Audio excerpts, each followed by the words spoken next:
अस्सलाम वालेकुम dear viewers, मेरे चैनल पर खुशामदीद। जैसा कि हम SPSC अकाउंटेंट BPS 17 की जो है प्रिपरेशन कर रहे हैं और इसमें हमने मिक्स्ड अकाउंटिंग टर्म्स लिए हुए हैं और हम अल्फ़ाबेटिकल आर्डर में चल रहे हैं। तो कल हमने इंटरनल ऑडिट तक क्लियर किया था, अब हम मज़ीद क्लियर करेंगे। ये हो सकता है अकाउंटिंग टर्म्स की जो है लास्ट वीडियो हो और उसके बाद जो है हम MCQs की तरफ आएंगे और कोशिश करेंगे कि आपसे रिलेवेंट MCQs जो है शेयर करें ताकि आपको प्रिपरेशन में आसानी हो। तो नेक्स्ट जो हमारे पास टर्म है इंटरनेशनल फाइनेंशियल रिपोर्टिंग स्टैंडर्ड्स, जिसको IFRS कहा जाता है। A set of accounting standard used by mainly countries outside the US। तो ये इंटरनेशनल अकाउंटिंग स्टैंडर्ड से जो गैप हमने पढ़ा था, जनरली एक्सेप्टेड अकाउंटिंग प्रिंसिपल्स, वो मोस्टली जो है US में यूज होता है। और ये जो IFRS है ये मोर देन 140 कंट्रीज में यूज होते हैं। अब इसमें काफ़ी MCQs बन जाते हैं, जैसे आपसे एब्रीविएशन पूछ लेते हैं, IFRS दे देते हैं और आपसे पूछते हैं कि इसका फुल फॉर्म क्या है। उसके साथ साथ IFRS किसने बनाए, तो ये इंटरनेशनल अकाउंटिंग स्टैंडर्ड बोर्ड बनाता है, जिसको IASB कहा जाता है। तो ये भी IASB का एब्रीविएशन देख के आपसे पूछ देते हैं कि वो क्या है, तो वो होता है इंटरनेशनल अकाउंटिंग स्टैंडर्ड बोर्ड। तो ये जो फाइनेंस से रिलेटेड एब्रीविएशन से ये आपको आने चाहिए। और गैप जो है कौन बनाता है, फाइनेंशियल अकाउंटिंग स्टैंडर्ड बोर्ड, जिसको FASB कहा जाता है। नेक्स्ट हमारा टर्म है inventory turnover, a ratio that major how many times inventory is sold and replace over a period. तो ये इन्वेंट्री टर्नओवर रेशियोज है, जिससे आपको पता चल जाता है कि आपने कितनी जो है आपकी इन्वेंट्री रिप्लेस हुई है विद इन 1 ईयर। इन्वेंट्री क्या है, goods and materials held for sale in the ordinary course of business. जो आपकी बिजनेसेस के गुड्स हैं उनको हम क्या कहते हैं, वो हमारी इन्वेंट्री है। Invoice, a bill send to a customer for a goods और सर्विसेज सोल्ड ऑन क्रेडिट। जब आप क्रेडिट पे सेल करते हैं तो आप एक इनवॉइस बनाते हैं और उसको अपने कस्टमर को सेंड करते हैं, तो उसको हम कहते हैं invoice. Journal entry, a record of financial transaction with debts and credits in a specific account. तो जिसको एक्सप्लेन करने की ज़रूरत पड़ रही है तो मैं उसको एक्सप्लेन कर रहा हूँ, और जिन चीज़ों को एक्सप्लेन करने की ज़रूरत नहीं तो वो मैं जल्दी ताकि आपका टाइम सेव हो सके। हमारे पास टाइम बिल्कुल ही नहीं है, तो हम कोशिश करेंगे कम से कम टाइम में ज़्यादा से ज़्यादा एरियाज़ को कवर करें। Last in first out, first in first out हमने पढ़ा था, अब ये है LIFO last in first out. और method of valuing inventory that assume the last goods purchase are the first one sold. तो फर्स्ट इन फर्स्ट आउट में हम क्या करते हैं, फर्स्ट इन करते हैं और उनको फर्स्ट ही सोल्ड करते हैं। लास्ट इन फर्स्ट आउट में हम क्या करते हैं कि जो हमने रिसेंटली गुड्स परचेज किए उनको सेल करते हैं पहले। Lease, a contractual agreement that allows one party lessee to use an asset owned by another party leaser for a specified period in exchange for a rental payment। अब lease क्या होती है, ये एक कॉन्ट्रैक्ट होता है दो पार्टीज के बिटवीन, जो लीज पे दी गई चीज होती है उसका जो है लीजर हक होता है कि वो यूज कर सकता है और उसके बदले में रेंटल पेमेंट देगा। लाइबिलिटी, अ डेब्ट obligation out by a business. ये क्या, ये ऑब्लिगेशन होता है बिजनेस का, कोई भी क्लेम आना बिजनेस को हम क्या कहेंगे कि ये लाइबिलिटी ऑफ अ बिजनेस है।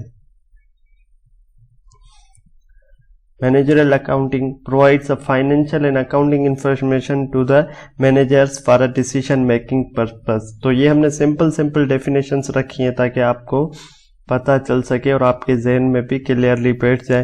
तो एक होती है हमारी फाइनेंशियल अकाउंटिंग जो एक्सटर्नल यूजर्स के लिए होती है, और दूसरी हमारी होती है मैनेजरियल अकाउंटिंग जो इंफॉर्मेशन प्रोवाइड करती है मैनेजर्स को, डिसीजन मेकर्स को, जो कंपनी के CEOs या इंटरनल यूजर्स हम कह लें उनके लिए।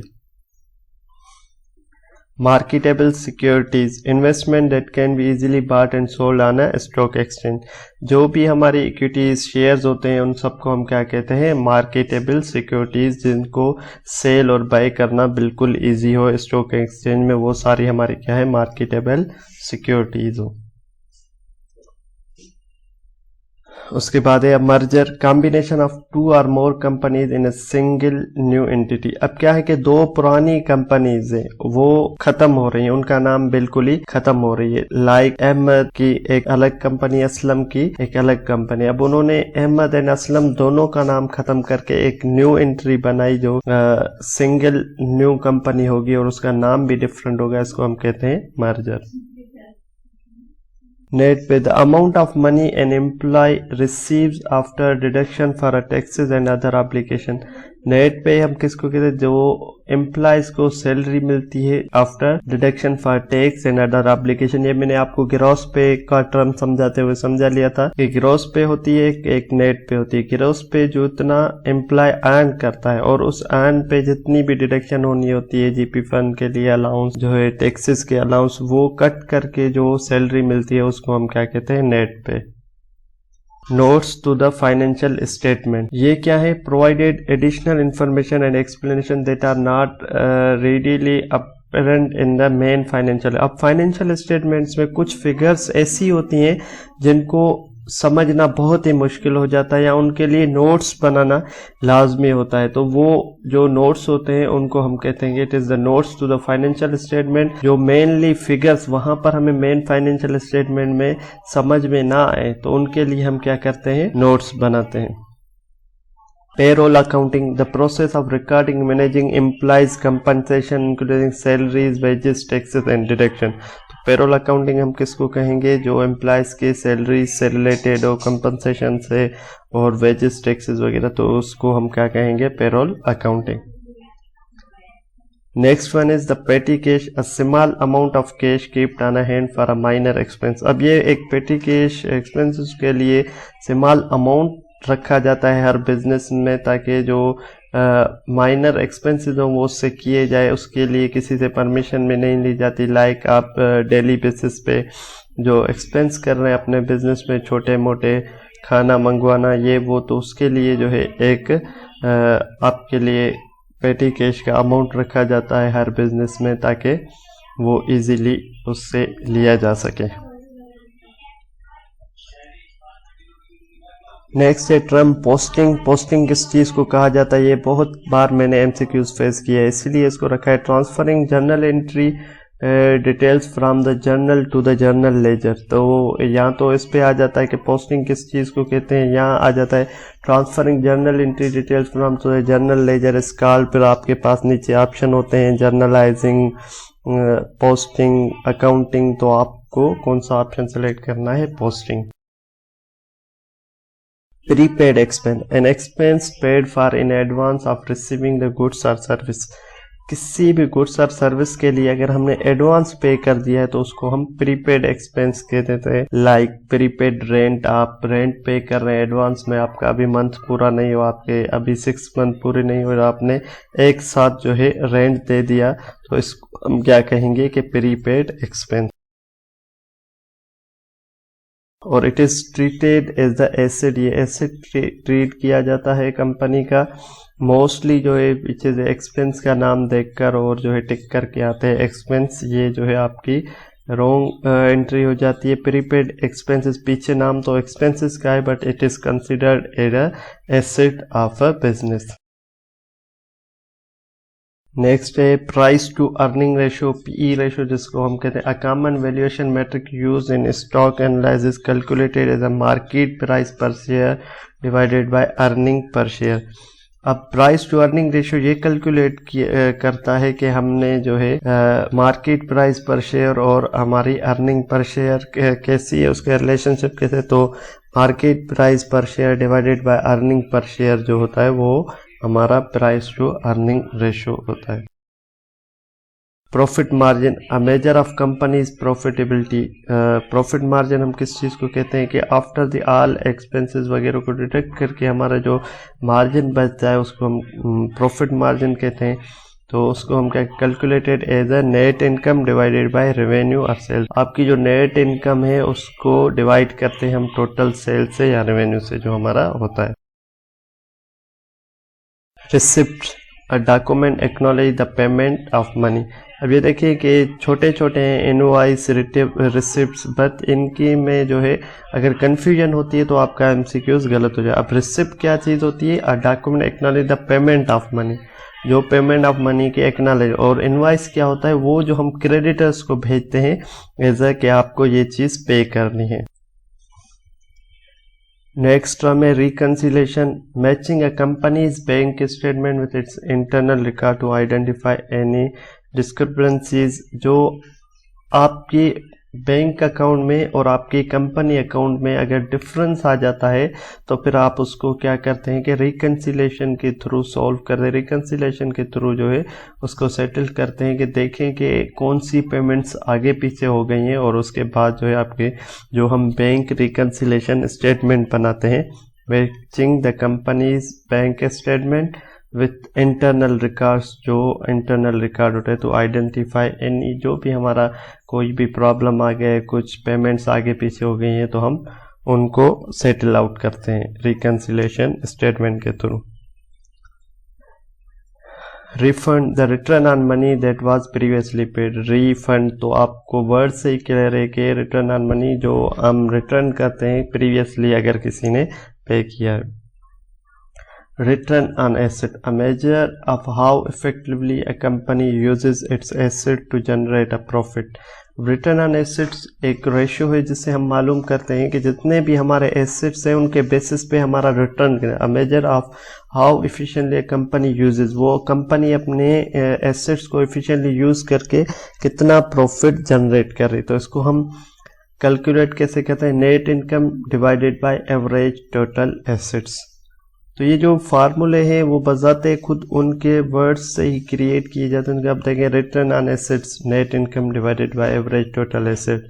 तो ऐसे आपने अगर कॉन्सेप्ट क्लियर कर लिया तो आपको फार्मूला खुद ब खुद जनरेट करना आ जाएगा। रिटर्न ऑन इक्विटी, अब हमने एसेट्स पे देख लिया। अब return on a measure of company's profitability relative to the shareholders equity, वहां पर हम एसेट्स को मेजर कर रहे थे, रिटर्न को एसेट्स के साथ। अब यहाँ पर हम जो है शेयर होल्डर्स की इक्विटी के साथ मेजर करेंगे। अब हमारा जो है ऊपर तो सेम नेट इनकम आएगी और डिवाइड में हम क्या रखेंगे? Average share holders equity. The next one is the revenue, income generated from the sale of goods or services. तो जितने भी गुड्स और सर्विसेज की सेल से हमारे इनकम जनरेट हो उसको हम क्या कहते हैं? Revenue. Next one is the statement of cash flow. अब इसको बार बार मैंने रिपीट किया है। Financial statement that shows the movement of cash in and out of a business over a specific period, categorize into operating, investing and financing activity. तो cash flow statement majorly इसीलिए ये फेमस है, इसीलिए important है कि इसके हम cash को कैटेगराइज करते हैं 3 कैटेगरीज में। First one is operating. Operating activity क्या है? जो आपका डे टू डे बिजनेस के ऑपरेशन में कैश इन एंड आउट हो रहा है वो आप पता लगाते हैं। The second one is investing. अब आप पता लगाते हैं कि इन्वेस्टमेंट में आपने कितना इन किया और कितना वहां से आउट किया। And the third one is financing, कि आपने कहाँ कहाँ से फाइनेंस जनरेट किया। फाइनेंस जनरेट करने के 2 तरीके होते हैं, आइदर डेब्ट फाइनेंसिंग और इक्विटी फाइनेंसिंग। तो इसीलिए जो statement of cash flow her company necessarily बनाती है, उनको अपनी एक्चुअल कैश की पोजीशन इससे पता चलती है। लाइक आपने ऑपरेटिंग से ज़्यादा अर्न किया पर आपने इन्वेस्टमेंट ज़्यादा कर दी, तो अब इससे ये नहीं कि आप लॉस में चल रहे हैं। क्यों? आपका जो है कैश रिड्यूस हो गया क्योंकि आपने इन्वेस्टमेंट में ज़्यादा अर्न कर लिया, इसलिए जो है आपकी इन्वेस्टिंग एक्टिविटीज़ एक्सीड कर गई और आपका जो है कैश कम हो गया। तो नॉट नेसेसरली कि हमेशा कैश का कम होना इज नुकसानकार, या कैश का जो कम होना है वो कंपनी के उस साल का लॉस है, वो लॉस नहीं होता, वो इन्वेस्टमेंट भी हो सकती है। Next one is the taxable income, the amount of income subject to the income tax. Taxable income वो इनकम होती है जिस पे हमारा टैक्स लगे। लाइक हमारी रेंजेस रखी हुई है यहाँ पर पाकिस्तान में कि अगर 6 लाख से ज़्यादा होगी तो इतना होगा, 12 लाख से ज़्यादा होगी तो इतना होगा, एक रेंजेस है। तो वो आपकी जिस रेंज में इनकम आएगी टैक्सेबल, तो आपका टैक्स उस हिसाब से चार्ज किया जाएगा। Next one is trial balance, a list of all journal ledger account with their ending balance used to check for the mathematical accuracy. Before the preparing the financial statement बनाने से पहले हम क्या करते हैं, एक बार ट्रायल बैलेंस बना के देखते हैं ताकि हमें पता चले कि हमारे जो लेजर अकाउंट्स में है वो मैथमेटिकली एक्यूरेट है, मैथमेटिकली उन पे कोई एरर एंड फ्रॉड नहीं है, या जो हम कहते हैं कि हम जो एरर्स फाइंड करते हैं, error of commission, error of जो है ये सारे जो आपके एरर्स होते हैं, error of omission, principle error, तो वो आप वहां से ट्रायल बैलेंस से जो है कोशिश करते हैं कि आपके निकल जाए। वर्क इन प्रोसेस, ये कॉस्ट अकाउंटिंग का टर्म है, partially completed goods that are still in the production process. तो आपका अकाउंटिंग पीरियड कंप्लीट हुआ या तो आपके कुछ जो है आपके रिमेन जो आपके गुड्स हैं और मटेरियल है वो प्रोसेस में रह जाते हैं, तो उसकी भी हमें प्योरली अकाउंटिंग जो है एक्यूरेटली करनी होती है, तो उसका हम एक टर्म यूज करते हैं वर्क इन प्रोसेस, और फिर हम बताते हैं कि partially completed goods that are still in the production process है उनकी वैल्यूएशन कितनी है। The last one is the zero based budgeting, ये एक टर्म है बजटिंग में, budgeting method where all the expenses must be justified and reapproved each year starting from a zero base. तो zero base budgeting एक budgeting technique है जिससे हम हर साल की जो है बजटिंग फिर से अकाउंट को जीरो से स्टार्ट करते हैं।